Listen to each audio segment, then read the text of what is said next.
Dive Podcast, straight talk on politics, national security, and America's future. With Robert Johnson and Linda Miller, we cut through the spin, tackle the tough issues, and give you the real story behind today's headlines. Subscribe now and hit the notification bell to stay informed. Welcome to the Deep Dive. We've got quite a bit of source material here today, all looking at the current situation around support for Ukraine, international dynamics. It's complex. It really is. Our goal today is pretty straightforward. Dig into these reports, these analyses, pull out the key bits of information, the different perspectives, just to help give you a clearer understanding. Yeah, because there are definitely different viewpoints here. We're seeing stuff on European capabilities, some historical context, how different players are shifting roles. Exactly. Okay, let's unpack this. Where should we start? Well, one perspective jumps right in looking at Europe's efforts to support Ukraine, and it's quite critical, describes them as actually highlighting weakness, even indecision. Highlighting weakness. Okay, that's a strong opening. It is. It even mentions the term coalition of the willing being used, but calls it, ironic or unfortunate in this context. Suggests the label itself kind of underscores that perceived weakness. That phrase definitely carries some weight. Still, the sources do say reps from over 30 countries have been meeting, right? Multiple times. They have, yeah. Reportedly trying to coordinate support, maybe fill a gap left by the U.S. or perceived to be left by the U.S. And you see leaders visiting Kiev, too. The U.K. Prime Minister, the President of France, German and Polish leaders, they reportedly went together. That's right. And one source details them making demands, directly to Russian President Putin for a ceasefire and threatening more pressure if he didn't comply. But then there's the practical side. This perspective really hammers on the challenges Europe is reportedly facing. Yeah, like actually getting the weapons. Even when trying to make up for, say, a lack of U.S. military aid, there are difficulties reported in just procuring the stuff. And the commitments being made. Some reports suggest they'll take years to actually implement. Exactly. Years. And even things like sanctions. The sources say they end up targeting complicated things like a shadow fleet under third country flags. It shows how hard it is to make them, fully effective. Okay, so difficulties now. What about looking ahead? What happens after a potential ceasefire? That seems crucial. It does. And one source gets into the idea of peacekeeping forces. Apparently, the initial idea was huge, like 100,000 troops. Wow, 100,000? But that number's reportedly been slashed way down. Now it's maybe 20,000. Only 20,000. And what would they even do? Well, according to these reports, not frontline duty, just guarding infrastructure in the rear areas. And crucially, there's reportedly still no agreement on which countries would actually provide even those troops.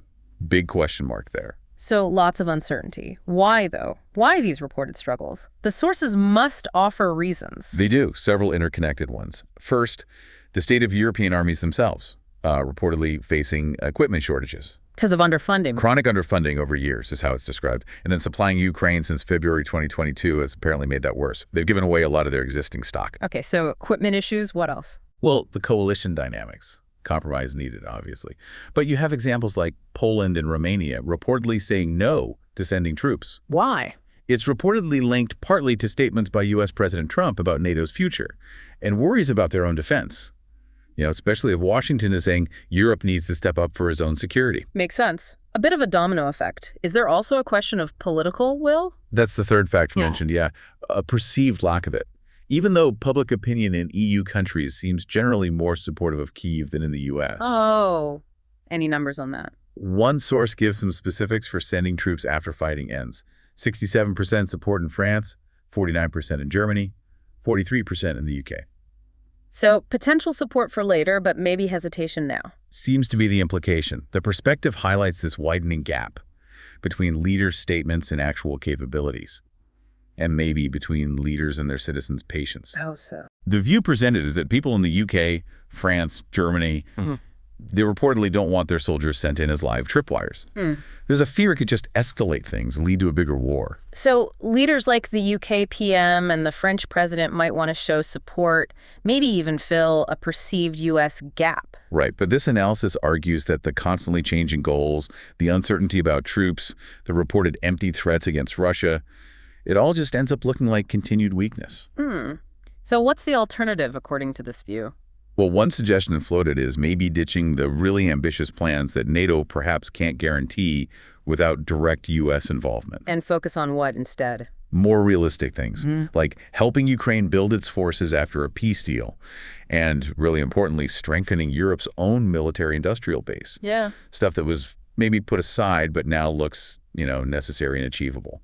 Okay, that's a pretty sobering assessment from that angle. Let's shift gears. There's another perspective here, bringing in Zbigniew Brzezinski. Ah, yes, the Cold War strategist.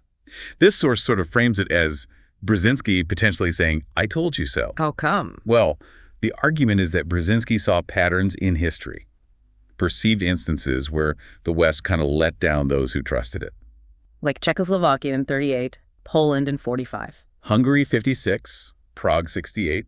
The source lists those examples, and the takeaway Brzezinski reportedly got was, don't promise what you can't deliver. Avoid empty bellicosity, as the source puts it. Exactly. He apparently preferred pragmatism, the long game, like in Poland in 1980, using tough diplomacy to deter a Soviet invasion while advising the opposition against, a suicidal challenge. And how does this connect to Ukraine now? Well, there's that famous Brzezinski line, without Ukraine, Russia ceases to be an empire. But with Ukraine, suborned and then subjected, Russia automatically becomes an empire. Yeah, I've heard that. Right.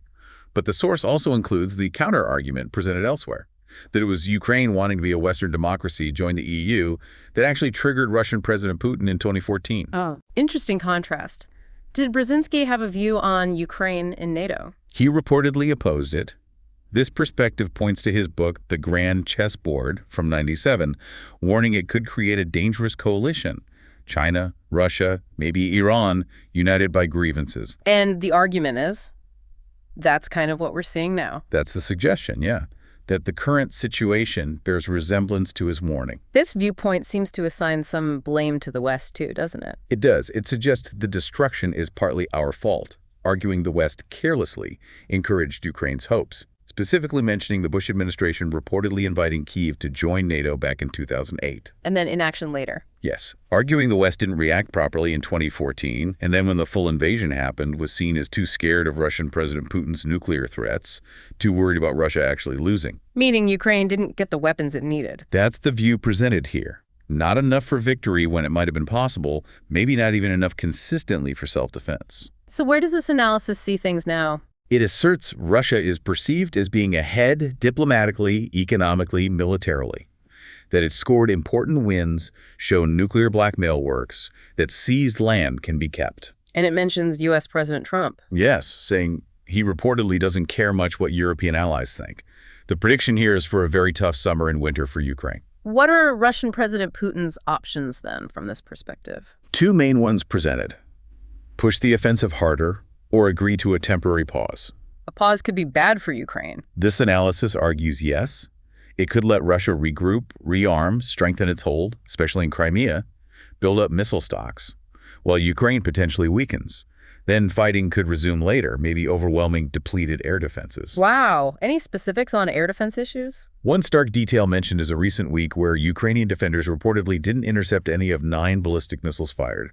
2 apparently hit Kiev, despite Patriot batteries being there. And the source mentions U.S. President Trump's reaction to requests for more Patriots. It says he reportedly, frankly, ridiculed those requests. So this perspective is pretty pessimistic about European help, too. Very. It argues the UK and European allies aren't seen as ready or willing to provide reliable deterrence, ceasefire or not. It asks, why risk more now if they didn't risk more when Ukraine supposedly had a better chance? And a truce itself could be problematic. The concern raised is that even a fragile one could give U.S. President Trump a reason to ease sanctions, and Russian President Putin could just restart fighting later, maybe faking a provocation. NATO's authority is seen as potentially weakened. Okay, that's a heavy perspective. Let's shift one more time. We have reporting coming out of Turkey focusing on the Turkey-Russia relationship. Right. This focuses on Turkish Foreign Minister Hakan Fidan's visit to Moscow, May 26-27, 2025. Meetings with Russian President Putin, Lavrov, others. What was the reported outcome of the talks, say, between Lavrov and Fidan? According to this source, they reportedly agreed that EU policy is maybe shaped too much by personal interests of some leaders, and that this negatively impacts settling the Ukraine crisis. Did they discuss other things? Syria, maybe? Yes, Syria came up. Reportedly ongoing contacts with the Ahmed al-Shura administration there, reaffirming commitment to Syria's territorial integrity. Also discussed Israeli actions seen as violating international law, calling for international steps to calm the region. So the overall takeaway from this visit, from this source's perspective? A very high level of relations between Turkey and Russia, seen as useful for both countries right now. It really emphasizes Turkey's reported key mediation role in Ukraine and suggests Turkey could be decisive in future talks. Interesting. And the cooperation extends beyond Ukraine to Syria again. Definitely. Seen as significant for post-war Syria, especially regarding reported U.S. efforts to control Syrian oil infrastructure, aiming for like 70% control, which this source views as undermining sovereignty. Does Israel fit into this picture too? This perspective notes Israel also seeking influence, citing a Reuters report about direct Israel-Syria contacts aimed at de-escalation, interpreted as Israel trying to balance against U.S. policy. And Turkey's position relative to the U.S.? The view here is that Turkey's Middle East interests often differ, sometimes clash, with U.S. interests, making a partner like Russia potentially more important, maybe making Turkey's own position feel less fragile. So the Turkey-Russia alignment is seen as quite deliberate and strategic. That's the portrayal.